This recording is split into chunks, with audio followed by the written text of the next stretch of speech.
Welcome back to Charle. What's up? And if you are here for the first time, please do all to like, subscribe, and share. And if you are a loyal viewer of this channel in this podcast, thank you for coming back. Today we have our new co-host here. We have our new co-host. Let's give a round of applause for our new co-host. Psych, there's no co-host. There's no co-host. I told you guys last week that there will be a co-host this week, but it's been difficult finding somebody to be my co-host. Yeah, it's been difficult finding someone to be my co-host. And I've been asking friends whom I think will be a best fit for this channel, for this podcast rather, will be a best fit for this podcast. They have a great sense of humor, everything, but they are telling me they are camera shy. They don't want to be on camera because in case this gets popular, they don't want to be attacked on social media. And I understand them because we are here to share our opinions, and it's been difficult because I don't know why. Because I wanted to have a co-host here, so we'll be talking to each other, we'll be sharing our opinions. Maybe we'll be arguing, we'll be debating, we'll be having fun, but they don't want to come. That's not there's nothing. They don't want to come. Yeah, they don't want to come. No, but they don't want to come. So if you're in Takrady and you're watching this and you're interested to be a co-host on this channel, on this podcast, once again, what do you have to do? Just comment in the comment section below, and I'll just reply to you. I'll just email you, and we set up a date for you to be our new co-host, because I'm on a search for a new co-host because my little brother is, you can't see, he's not here. I'm alone here, and my new co-host is also not here. So it's been a very long journey for me, but eventually I'll find a co-host and remove on. If not, I'll still be doing my solo podcast for now. It hasn't changed anything yet. So yeah, before we start, let me just take the intro. Before we start, there has been a rise. There has been a rise in kidnapping in Takrady especially.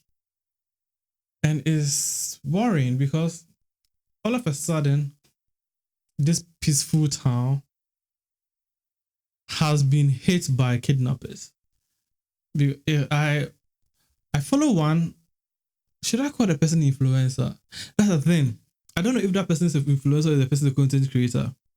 Let me just or TikToker. I follow one person on TikTok, and she was sharing her story of how she nearly got kidnapped by somebody. She and her mom nearly got kidnapped. And I keep on saying, when I was listening to the story, I said, wow, it could be true. Because the area she was mentioning, I've been to that areas before, and I know how dark those areas used to be before the completion of that road.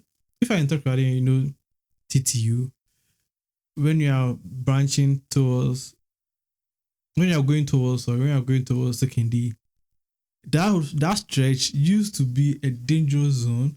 There are no street lights, nothing. They'd be dangerous, and it's full of bushes. So if you're not lucky, someone just kidnap you. Someone just takes you, abducts you, you're done. You feel me? So now they've done the road, but I don't know if the street lights are working. I've not been there.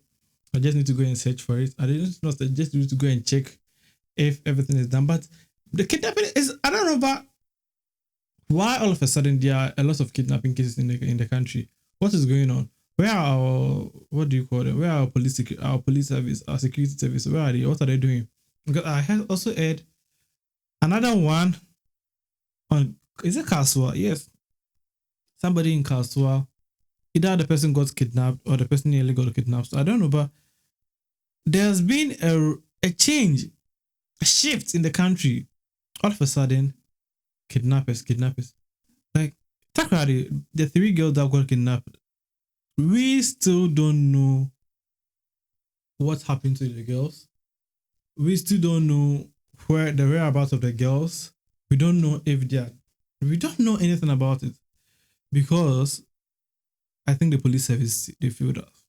Yeah, they failed us as a country, as a city. They failed the family. They failed the entire Takrady. They failed Ghana.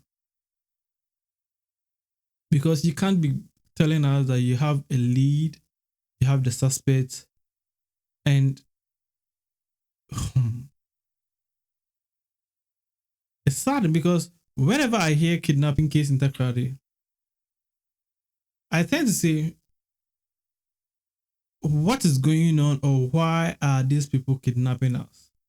Why are they kidnapping us? What are you using it for? Because if it's just for money rituals, then bro, why? Why are you doing this? I'm not sure it's for money rituals, but I think they are doing something. They are running a black market scheme, or they are selling organs on the black market. I don't know, but it's bad. It's very, very bad to see that people consciously think, okay, I need money or I need something to do, so I should go and kidnap somebody's beloved and kill that person. Why? Yeah, because I saw in the news that there was some. Yes, I did on the channel. Some people got kidnapped around my area, and I was scared because what if it happens to me? What if I'm walking and all of a sudden someone comes behind me, knocks me out, boom, the person takes me out, takes my intestine. I'm gone. Listen, you keep on building scenarios in your head which might not even be true. True. It might not even be true, yeah.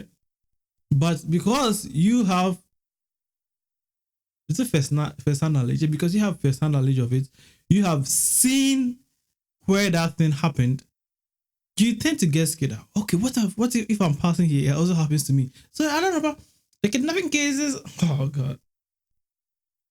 What? I can't really do. I don't know. I can't really do what. I can't really say much about it. But I hope the Ghana Police Service is in close contact with the suspect, with the victims, and they are trying as hard as possible to catch these people, to make this country a safe place, to make this Takrady a safe place. Because Takrady, I don't know, if you watch very well, Takrady is a very, very peaceful place. We are not on the news. We don't do anything. The only time Takrady is on the news is, oh, it's 25th and Kofi Kanate is having a program and Anchors is going on and this and that and this and that. That's the only time you see Takrady on the news. So if Takrady is being on the news for kidnapping, then it's very serious. It's very, very, very serious. But nonetheless, move on from that. Also, it seems I'm getting everything on TikTok, but yeah, also someone just yes, I couldn't make a stitch of it because I don't know how to use TikTok. But someone said, we are all selective sinners. We choose the sins we are comfortable with and judge the people who commit the sins we are not comfortable with. Let me repeat what the person said. We are all selective sinners. We choose the sins we are comfortable with and judge the people who commit the sins we are not comfortable with. And I think it's true. I think it's very, very, very true. You and I know that we all have committed sins in our past, in our future, in presently, we are still committing sins. But we tend to judge people who commit heinous sins or uncomfortable sins than us. Let me use an example. Maybe you know adultery is a sin. Yep, maybe you know adultery is a sin. But you've done it. You've given your excuses of why you did it. You've given some excuses. You've tried to criticize. You've tried to do whatever to do to make it cool, or not to blame yourself that, yeah, I did it. But you really know you've done it. You've committed adultery. You're comfortable with it. But when somebody starts doing sex work, let me put it that way, sex work, we get offended. Why? I want to understand why. Because we are all committing the same, we are all committing sins. Sin, I don't think in the eyes of God, sins have a degree. Like you have first degree sin, second degree sin, third degree sin. No, I don't think so. I think sin is sin. So if I'm comfortable committing this particular sin, why am I judging somebody who is also comfortable participating in that particular sin? okay, let me put it. Let's put it. Let's say I'm a gambler. I like to gamble. I know gambling is a sin, but I'm comfortable doing gambling. I don't like doing, but I'm not comfortable talking about or doing adult industry stuff. Yeah, but somebody also is comfortable doing adult industry stuff, but is also not comfortable doing gambling. Yin and yang. Isn't how they say it. It's the same thing. We are all committing sins, but we are judging somebody else. But there's a caveat to it. Some sins deserve to be judged. Judge is a strong word. We do not have the mandate to judge individuals on this earth, except God. But for justice to prevail, we have some time to judge people. Because if we know gambling is a sin, doing adults being in the adult industry is a sin. Stealing is a sin. Murdering, unaliving people is a sin. Yeah, we know that. But I think for the human society to be able to go on for a very long time, we have differentiated the degrees to which sins take place. So maybe gambling is class 1. Maybe doing illegal stuff, doing controlled substances is class 2. Maybe let's say class 2. Unaliving somebody, maybe it will be class 3. No, unaliving, maybe it will also be class 1. Because of that, we can judge, yeah? We can say, although I'm a gambler, but what this person did is not good. What this person did is bad. So, why am I even confused what I was saying? Yeah. Individuals naturally, we like to judge. Humans naturally, we like to judge. So, if I am doing something that is insignificant to yours, then I think I do not have the right to say you're doing something bad. That's the thing. I do not have the right in this world to say you are doing something bad or you're doing something good. I think I have the right to say that. I'm going back and forth of this in my head. But I think the main preface or the main substance of the issue is we judge sins we are not comfortable with doing. That's what. It's very simple. We judge sins we are not comfortable in ourselves. Because if I am comfortable to do this, I will do. There's a possibility that I would be doing this. But because I'm not comfortable with it, I tend to give a side eye or a little perspective or assumption to what this person is doing. And I don't think it's fair. Fair play to people who do that. No, it's not fair play. Everybody does that. Everybody, you and I, we know that if you see, let me just give you an example. If you see somebody cheating on their husband, you just, perfect example. The Coldplay incident. Yeah, the Coldplay incident. Look at the way the whole internet was judging these people. Yeah, look at the way the whole internet was judging these people, especially the guy.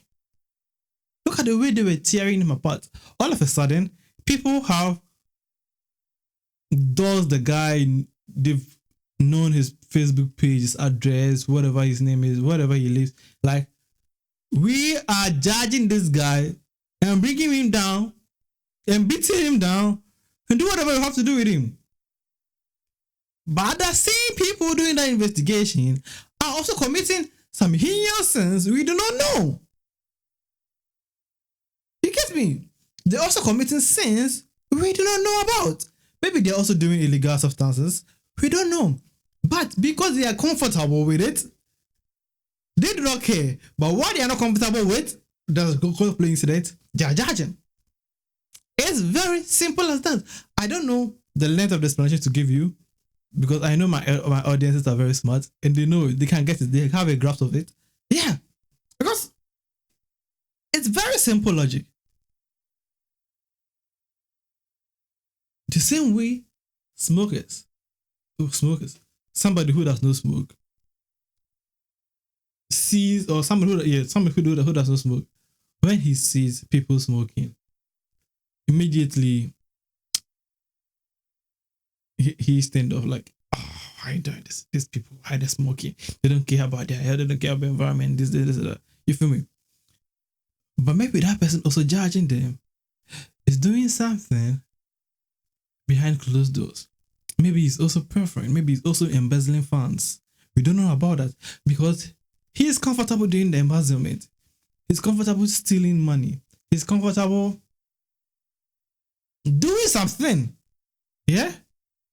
But because he's not comfortable with smoking or drinking alcohol, he's judging. So that's the perfect case for you people. If you people think I'm lying, give me in the comment section below, because I think we judge, human beings, we judge a lot. We judge a lot. I think it's our nature. Is it our nature? Maybe, maybe not. But I think we judge a lot, and it's very bad, it's very good. In some instances, you have to judge people. But what's another name for judge? Because I think judge is very strong, and God says we do not have the autonomy to judge people unless, but whatever the thing says, yeah, we are comfortable. No, what do they say? We are selective sinners. Yeah, we are selective sinners. We choose the sins we are comfortable with and judge the people who commit the sins we are not comfortable with. And that's true. I'm not going to hide anything from you, but that's true. That's true. That's the fact of the case. Oh, yeah. Okay. I'm giving you guys a scenario. You are, you know somebody. Yeah, like you are a guy. Yeah, the scenario is you are a guy. You've known this person, this lady, for 5 years now.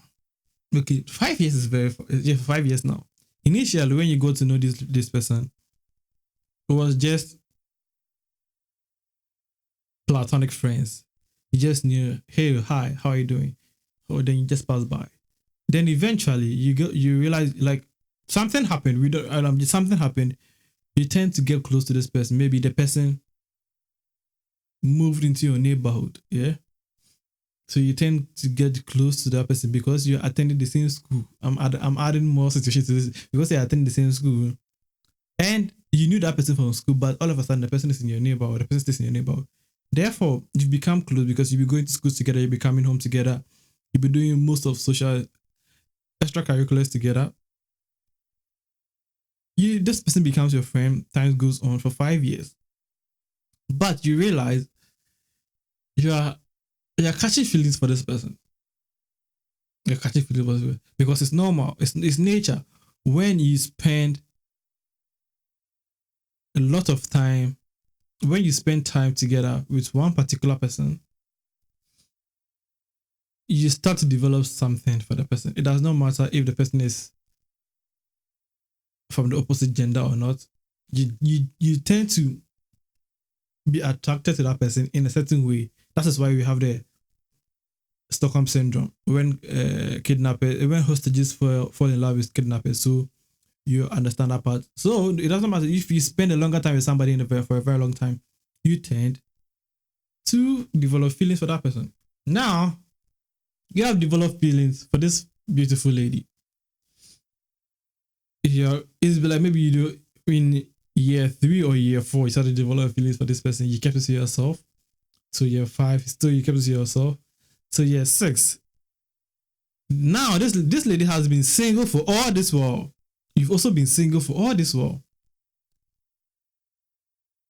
Why is it bad that when the guy tells the lady that, hey, listen, I've known you for this long time, and I think I'm developing some feelings for you. But the lady says no, Why is it difficult for you, lady? Why is it difficult, or why do you always blame the guy when the guy leaves or when the guy detach himself from you? Because naturally, yes, naturally, you have developed feelings for this particular person for a very long time. Now, this person has become like your obsession or your addiction, yeah. But immediately you tell that person that, yo, this is how I feel about you. I think we can make a good couple or whatever. And the person says no. You shouldn't expect the guy to stay. You shouldn't expect the guy to stay. Be for real to yourself. If you're addicted to illegal substances, weed, alcohol, cocaine, whatever you're taking, if you're addicted to that, and you want to be sober again, what do? You leave that environment, don't you? Yes, you leave that environment that is pressuring you to be doing those stuff. Because you care about yourself and your self-development and you want to be sober again, you leave that nasty environment to go. Nasty is a bad word. Nasty is very sorry. You leave that environment here to go to a rehab center, because that rehab center have all the opportunities for you to be sober. The same way, use that same scenario in that situation. Because me, if I'm the guy and I propose to you and you said no, you don't like me, because I still love you, you've become an addiction, you become an obsession. For me to be sober again, I have to leave you. You think I have to leave you and move on to a better place so that I can be sober myself? It's very simple. Because I know for a fact that whenever I see you, I start hurting. I start hurting because you've said no to me and I love you. And I can't be seeing you every day knowing very well that, oh, I've said this to the girl and the girl says no. Now you have started to have awkward conversation, awkward silences. You'll be staring at each other. Like the friendship is dead. Let's put it that way. The friendship is dead. And it's not bad. Because for the guy to be able to get over you or to be able to come back as platonic friends, the guy needs to needs to leave you for a certain period of time, go over somewhere, revamp himself, think forward, okay, now this is the way forward. I've been bounced by this girl, but you still want to maintain your friendship with this girl. Okay, 6 month break from this girl. I develop myself. I think I can do this, I can do that. You are in your rehabbing process.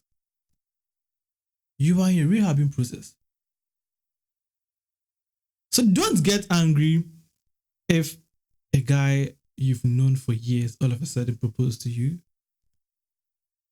and he's starting to detach himself from you because he told you he loves you and you said no.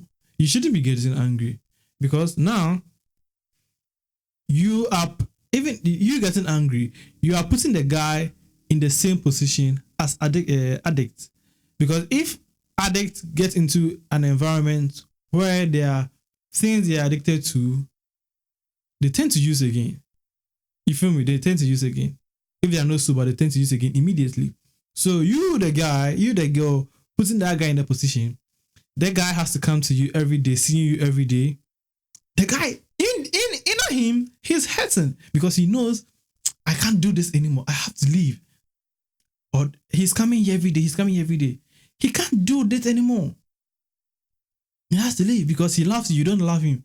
Now he's just there. What does he want to do? He doesn't, because for the friendship, if you really want the friendship to go on, the guy has to leave for maybe 6 months with minimal contact.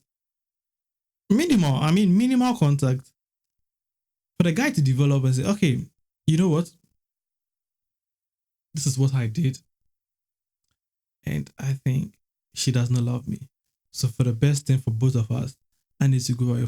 I need to not go away, move on from you for maybe a 6 months period, maybe a year. And when everything is done, I'll come back to you and still be friends again. Because I think that's the normal solution. Now,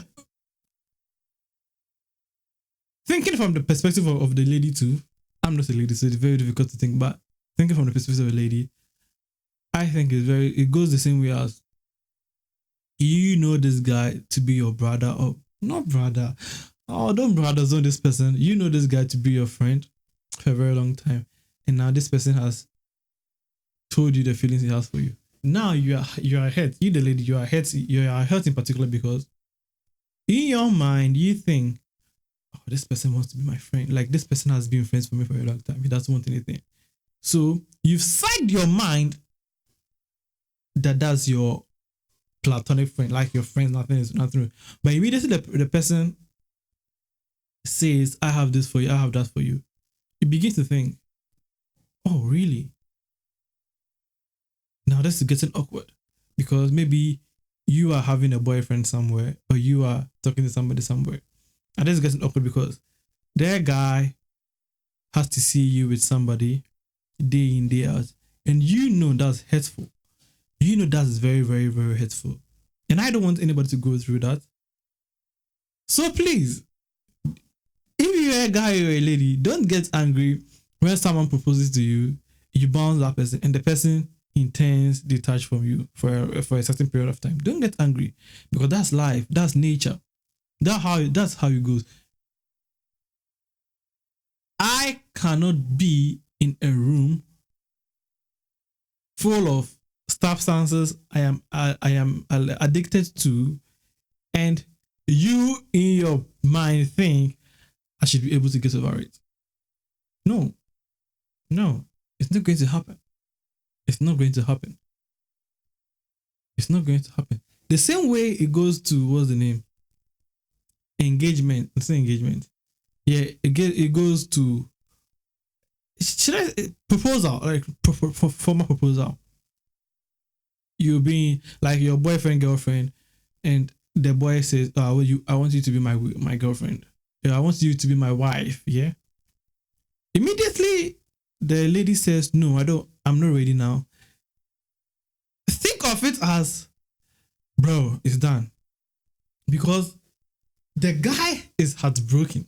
No matter what you do, that guy is heartbroken because he has waited for years to pop up this question. And the day he pops it up, you tell him, no, it's done.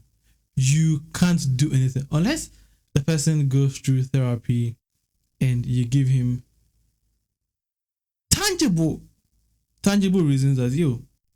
Just at this moment, I don't want to get married because I am focusing on my career now.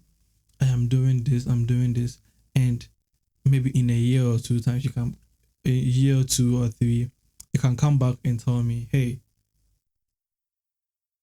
I want to be your wife or whatever. But immediately you say no and you don't give a very tangible reason, that relationship is done. Do not act naive when the person asks for a breakup or tells you, it's not going to work again. Do not act naive because immediately you said no, the relationship was done there. It was done and dusted. It was done and dusted because now the person is heartbroken. The person needs time to get over that heartbreak.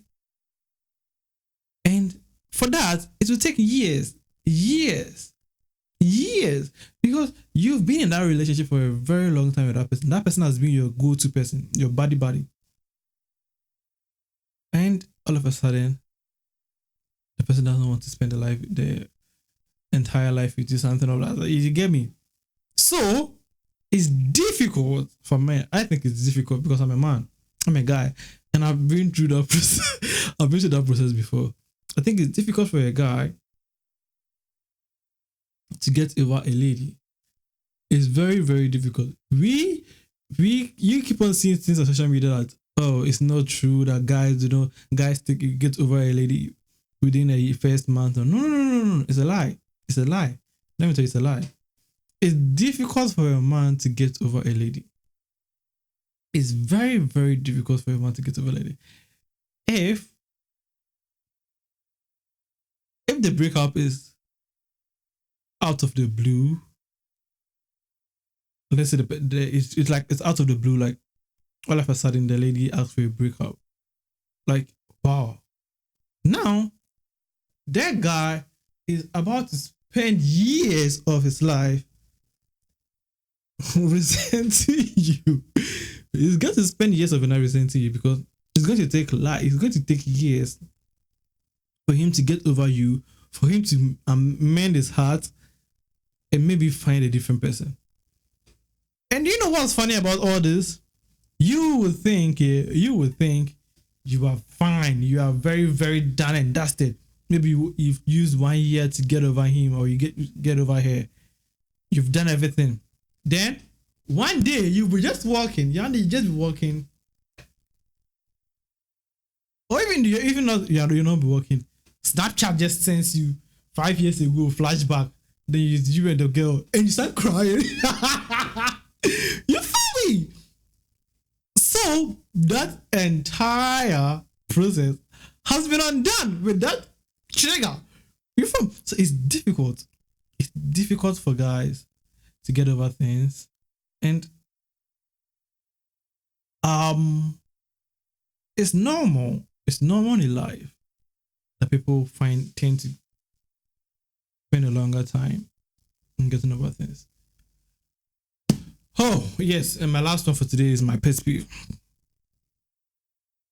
I have this pet peeve. I have this pet peeve that of when people call somebody a baby when they ask of the age. Let's say you go for a social appointment, yeah, and the person comes, hey, it's nice meeting you. This. How are you? How old are you? And the person says, oh, I'm 24. Oh, you're such a baby. Immediately, that turns me off. What do you mean the person is such a baby? Yes, we know you are older.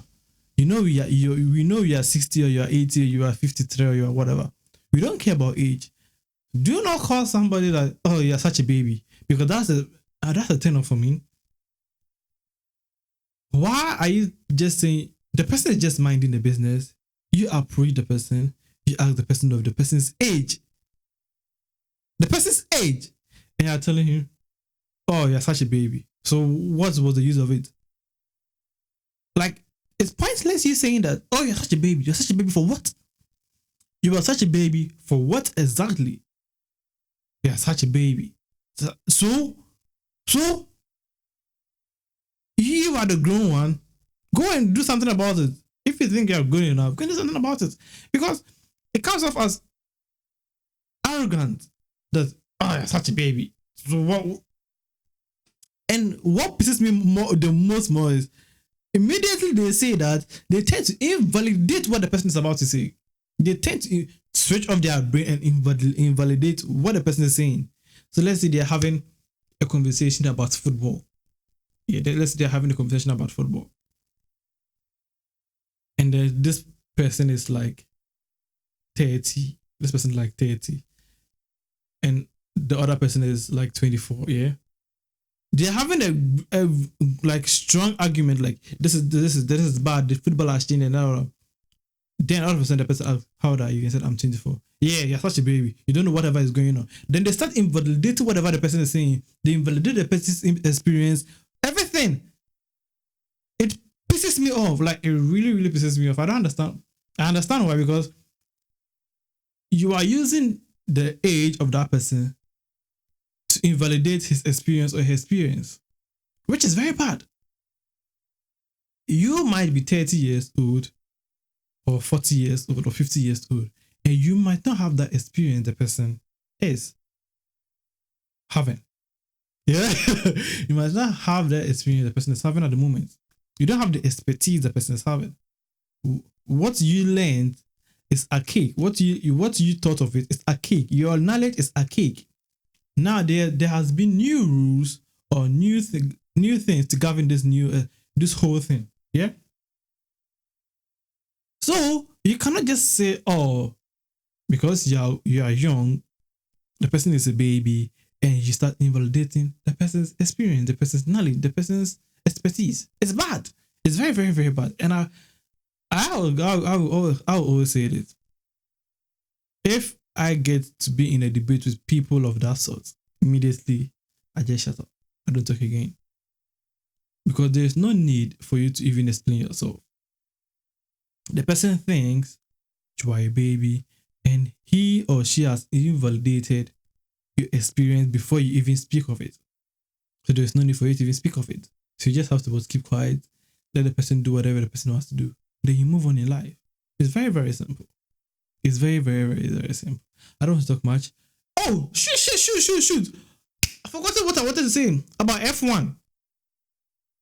Yes, F1. Lando Norris. I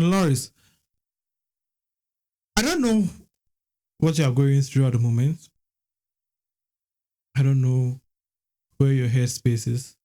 But please, I'm begging you, do well to win the WDC.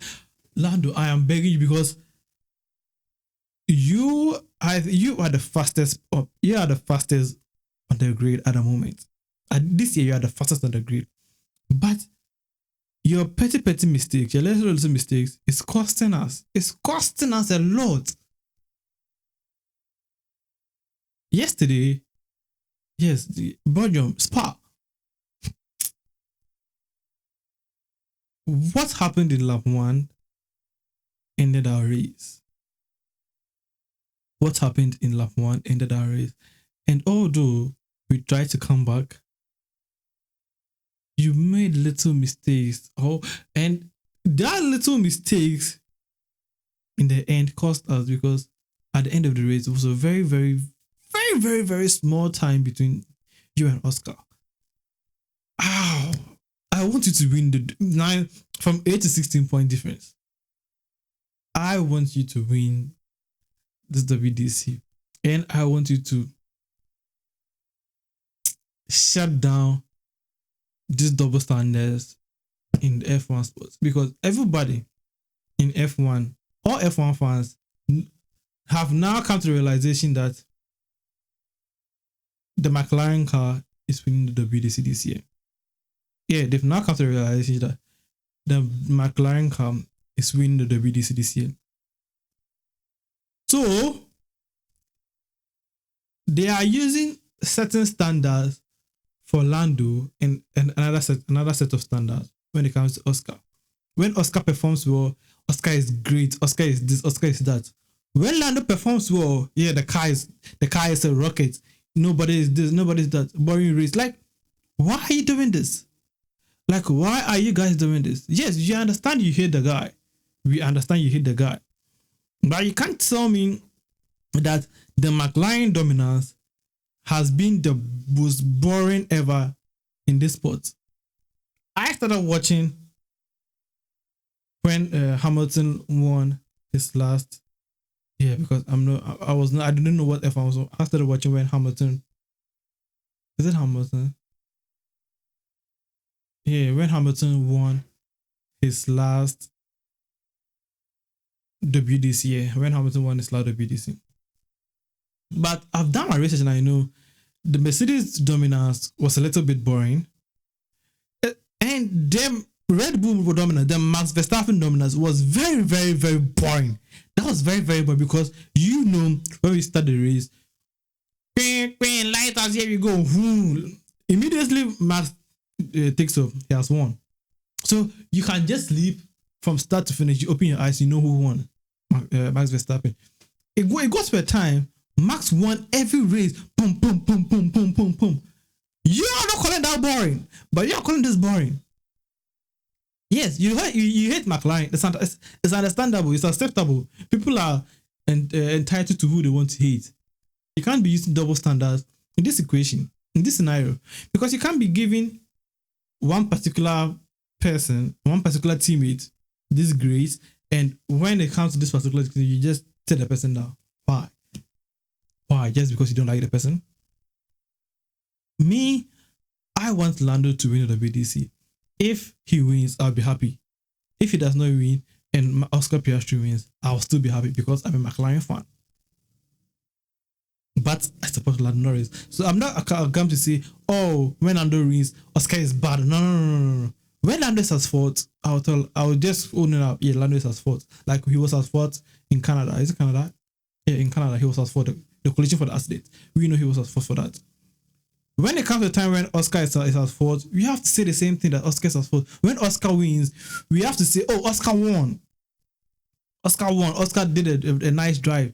When Lando wins, we have to say the same thing. Lando won. Lando won. Did a nice drive. You can't just come up and say, oh yeah, the McLaren car is a rocket. The McLaren car is illegal when Lando wins. But when Oscar wins, you just shut up. Yeah, congratulations, Oscar. No, that's very, very bad.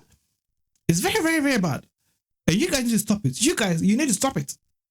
It's very, very bad. Okay? Now I'm getting pissed.